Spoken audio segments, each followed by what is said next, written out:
Hello and welcome to Refuse. As always, I'm Plume Noir and I'm back. Now you're probably wondering, if I got corona'd or anything. That was the cause for my little hiatus there. You see, my job, we actually jumped in at the very beginning of March when it looked like things were going to be getting crazy and started getting stuff ready. It's always been a place where working from home was very frowned upon, and only certain people like myself were even granted VPN access. Well, now we had to shift the whole workforce to working from home, which all the tech side of that and the people side who've never dealt with it, it has been crazy. And I was deemed one of about five essential employees that even though 97% of my work I could do from home, I had to be in the office, which I have been pretty much every day, including weekends. So when all this happened, like I said, we jumped on early, beginning of March. I wasn't able to even hit the comic shop. Like I said, I was working straight weekends. And then it was like the following week that the governor of my state really clamped stuff down and brought everything to a screeching halt. So much so that you can't even go from one residence to another. And if you've been watching the news, you probably know what governor I am talking about. So it has been pretty nuts for me. And because right when all this stuff happened, the comic shops closed down. So I've actually been dealing with all my work stuff, but trying to catch up on things. You don't want to hear that, I know. What you want to know is this thing I have in front of me. This is Iron Sights 2, Iron Sights 2 Psychos, I should say, from your boy Zach. And I just got this earlier this week. It might have been Monday or Tuesday, but like I said, I've been working literally every day. I was at the office today, I was at the office yesterday. It's been nuts. So I finally had a chance to go through this. And if you recall the first Iron Sights, I liked it, but I referred to it as early Richard Meyer work. I could see that there were some problems. I had a few issues with it, but overall I enjoyed it. One of my biggest problems was the art. And if you go back and watch the original video that I did, I'm working from memory here, but I do know I talked about there were some panels in there that were just, they looked like sketches. They really looked like the thumbnails for the real art. Maybe it was just rush. Canales is still doing the art, and the art on this is great. Okay, I mean, if you're thinking, Jim Lee, Todd McFarlane, Brett Booth, whoever you think your top comic artist is, and I'm not saying like that. Compared to that, the first volume, the art is fantastic. It's a lot easier to tell who's who, and it doesn't look like just scritching. So I'm going to show this. I'll probably have this in the thumbnail, but I also got the poster. One thing I will say about this mailer, and good job on this, Zach. This was very well packed. I had to tear the box open. I actually had a little bit of trouble opening it, but it came perfect shape. And as you see, I've actually read through it a couple times. That's why it's kind of bent up like this. I mentioned, I believe it was in the previous video, I'm not really much of a poster guy. I like good girl art, but, I'm at that age. I don't put posters up. I don't need to. But I really, really like this poster. Sashi. Yeah, it's not the same person. Nice and thick down here. Yeah, nice curvy. This is the type of thing that makes people flip out these days. So I like the sepia tone.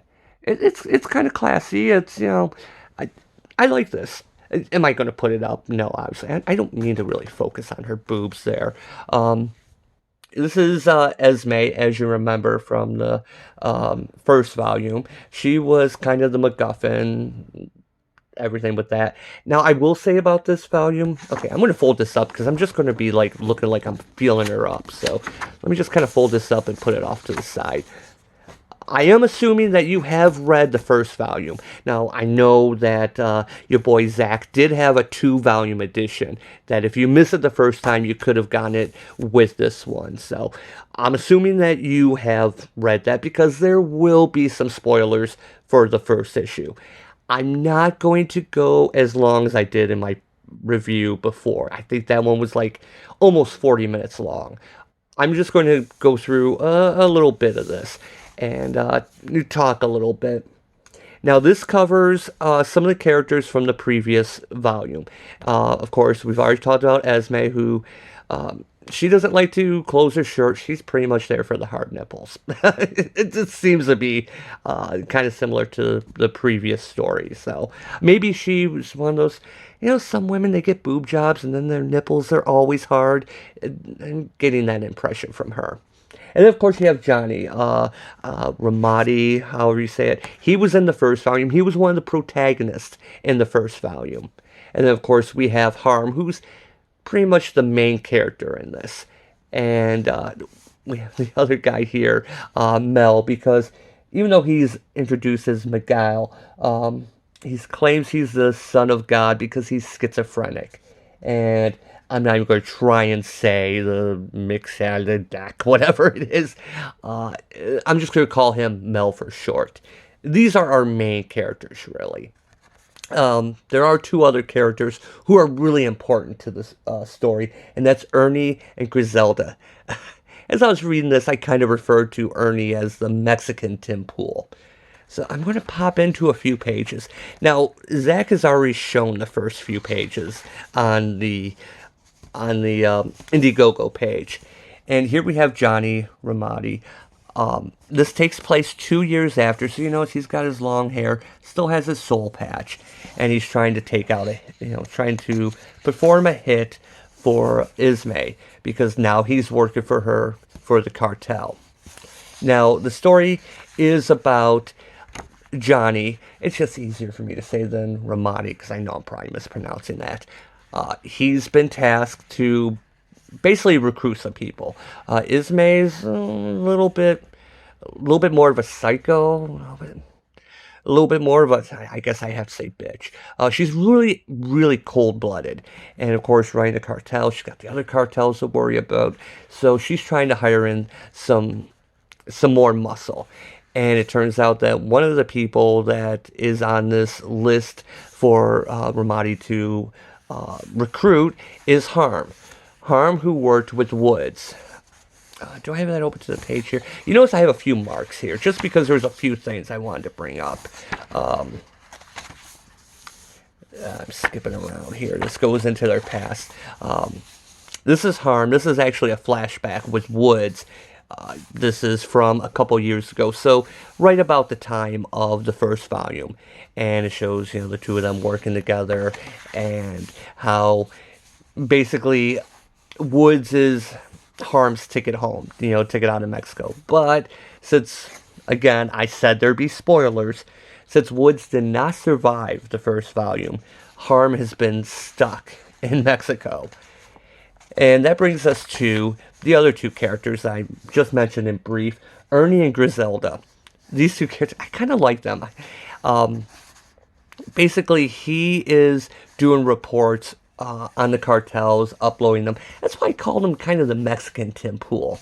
But he kind of screws up here and there. So he ends up having to go on the run from the drug cartels because of the stuff that he's exposing. One thing I will say is, if you notice in here, the art is so much better.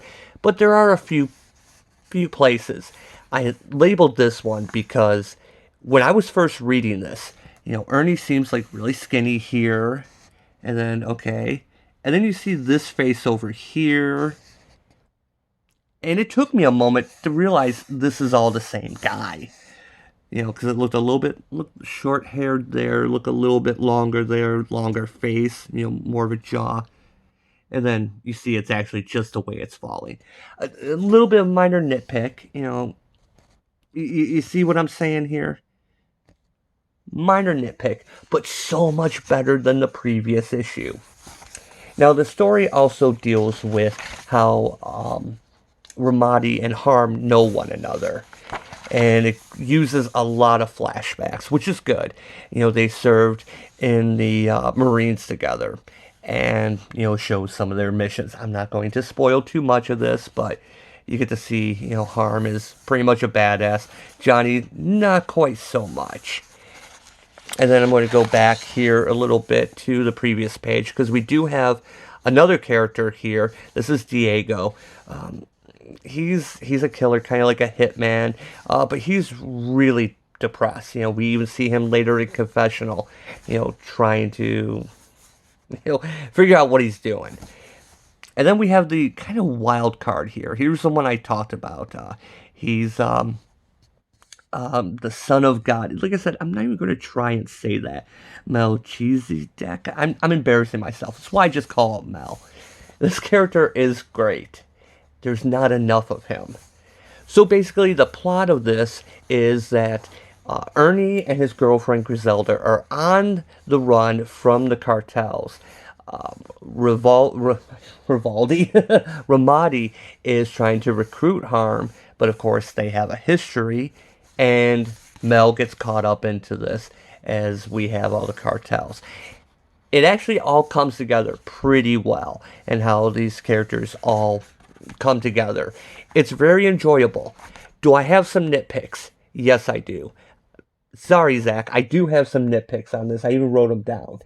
For one thing, Ramadi, like I said, he was a protagonist in the original volume. The character we have in this one is almost a completely different character. And I don't want to give anything away, but he's nowhere near as competent as he was in the previous issue. In fact, previous volume. In fact, he comes off as more of a screw-up, and a constant screw-up, which isn't quite what we saw in the previous volume. So I was a little bit disappointed by that, because, you come to like these characters, you want to see them come through, especially when you see it's a continuation. That's as far as I'm going to go on that. Also, still a little bit too little Esme. As I said in the previous review for Volume 1, she was kind of like a MacGuffin. Now we have this character who's running a cartel, and she's really barely in it. Her presence is all over, I will say that, because of what we see has gone on between the two of them. At the end of Volume 1, basically her cartel, she hired Ramadi, and I'm just going to keep calling him Johnny. And yeah, he's fallen from grace. She comes off really cold-blooded, almost a little bit crazy. And I still think we had a little bit too little of her, especially since she's kind of the face of it. I mean, she's been on both posters. So now, another thing I will say is this book needed more Mel. Mel was great comic relief, and he's the schizophrenic guy, and he should have been in more in the beginning. He was really great for breaking up the tense moments, and especially near the end, as the pacing is picking up, he's really good for that. I will say, I think Richard did a good job on that, but I feel like we needed more of him earlier in the book.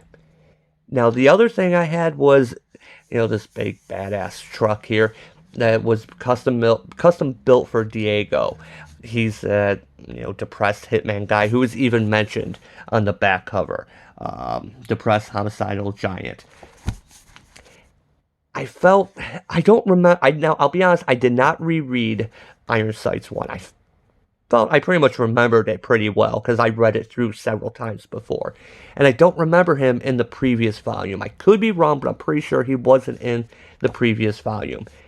Who was in the previous volume was, I always wanted to call him Zeke. I think his name was Zach, who just, he was a deaf mute. Kind of came out of nowhere. And I kind of felt Diego was like Zach. We needed more from him, more information. And, he just kind of shows up as this kind of force that's coming in his super tank truck to kill everyone. Yeah, I felt like we needed more backstory, something more to focus on him. But overall, it wasn't as bad as Zach in the first issue. I really did enjoy this book. And like I said, I'm just going to flip through a few pages. Oh yeah, and I skipped the signing there. The art is so much better. I'm not going to say it's perfect, but it's good. Especially when it's kind of like an indie thing. I'm trying to not spoil anything. So flipping through, trying to show some of this art. And it's perfectly serviceable, a little bit cartoony at times, but at least this time, you can tell who is who. And yeah, it's enjoyable. I like this book. And I'm hoping for a volume 3. So, in the end, what would I give this book?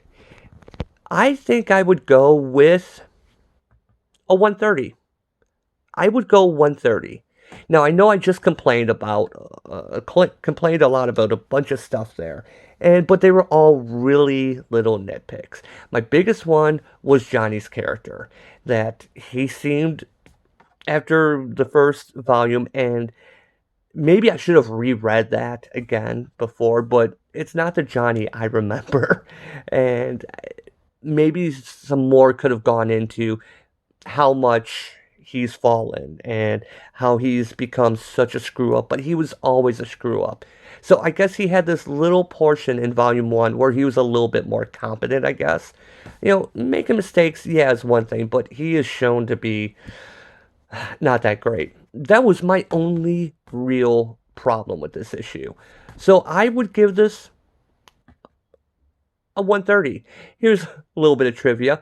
My rating scale I use, my clock-based rating scale, if you remember, I actually came up with it on the fly when I reviewed the first Iron Sights, Volume 1.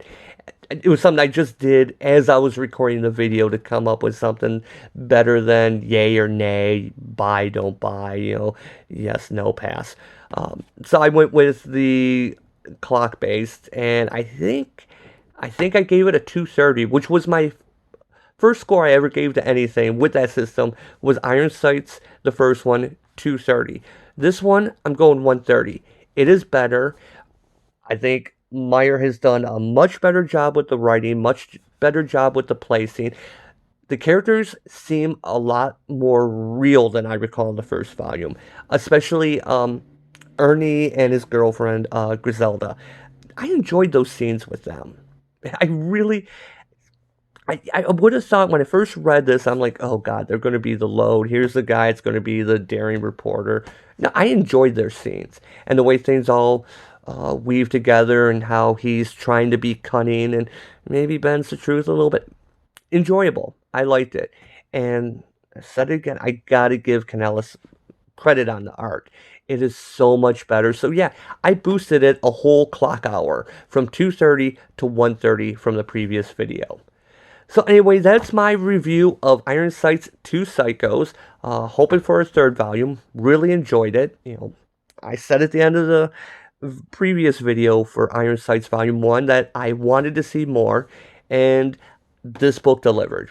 I gotta give credit. I would like to see the two of them do a Volume 3. So thank you for watching. There are more videos coming. I'm working on some other things since things are kind of calmed down and, before shops reopen. So I've got a few things up the pipe, probably in the next day or two. So as always, thanks for watching, and I will see you next time.